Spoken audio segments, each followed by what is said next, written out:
Alright, so we have a problem here. Find the following propositions RWB as the following. And then we have to choose compound proposition that best translates it's raining, a sufficient condition for me to take the bus to the store. Only if I don't walk. I think it's a generally good practice to try all of these, and then we'll try the one that's correct. Or we'll try and find the one that's... So here I wrote all of the positive and negative versions of each of RWB, and then also the general structure of the implication. So we'll remake every single one of these. Alright, so for this one, we have not W implies not of the R implies B.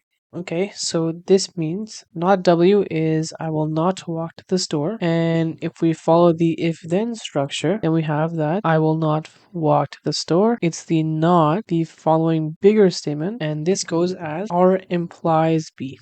Okay, how do we write that? Then it's going to be if R, which is it's raining, if it's raining, then imply B, which is I will take the bus to the store. So we line that up here as well. We get this implication, and then we fit this implication into here, and this will be our entire statement. If I will not walk to the store, then the negation of if it's not raining, then I will take the bus to the store. Now this negation of the inner term, this not R implies B, we can write as not R, or sorry, the negation of not R or B, which is the same as R and not. So another way to write this, logical way, would be to copy this. Then we have then, so we have to update this statement here. We would have R, which was it's raining. So this implies it's raining, and which we'll do in purple, it's not B, and not B is I will not take the bus to the store. We forgot the to actually.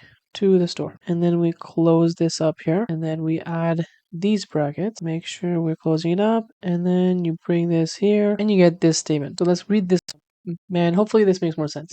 So if I will not walk to the store, then it's raining and I will not take the bus to the store. Seems like a more logical statement. Okay, so let's do the same for the rest of it. So for this one, we have not W, which is I will not walk to the store. This is fitted into a if then structure. So you have if I will not walk to the store, then I have another if else statement or if then statement. So if B, so if I will take the bus to the store, then this implies R, which is it's raining. And then you fit this inner if then statement into here, and then we get that if I will not walk to the store, then if I won't take the bus to the store, then it's raining. Alright, so it's the double implication. Now let's try this. Now this one is similar to this statement here in that we don't have this initial negation. So these two statements, this one and this one, are similar in that this negation here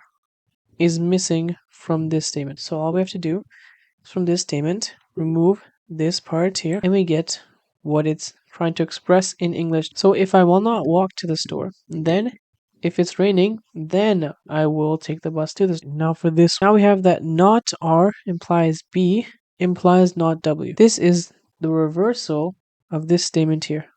Okay, so recognize that this statement is the reversal of this. So let's take this here, and then all we have to do is flip it. So we put this here.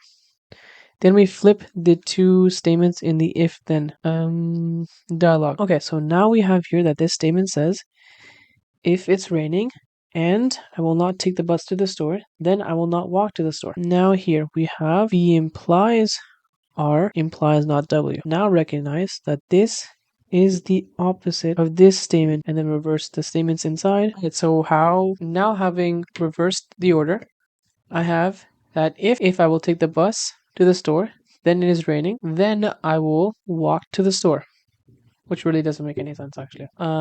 Which is why converting this to another logically equivalent statement would make more sense to us in terms of linguistics. So we can break down the implication to the not B or R state.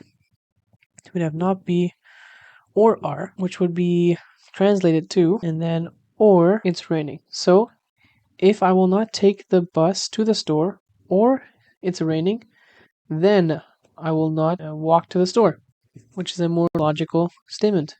That sounds more like English than what we had before here with the double implication. Now for our final statement, we have R implies B, which implies not W, which is, again, the reversal of this. So let's reverse that. All right, so now we have the statement, if it's raining, then I will take the bus to the store. Then I will not walk to the store.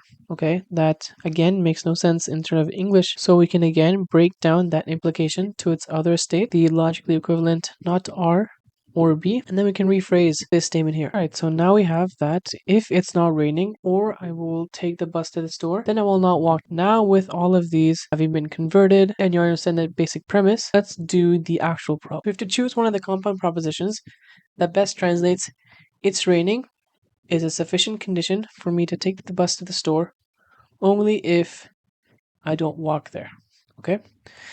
So recognize that the only if and the is sufficient condition is another way of saying the implication. So basically we have here if R, then take bus to store, which is B, and then only if I don't walk there. Okay? Now this only if part.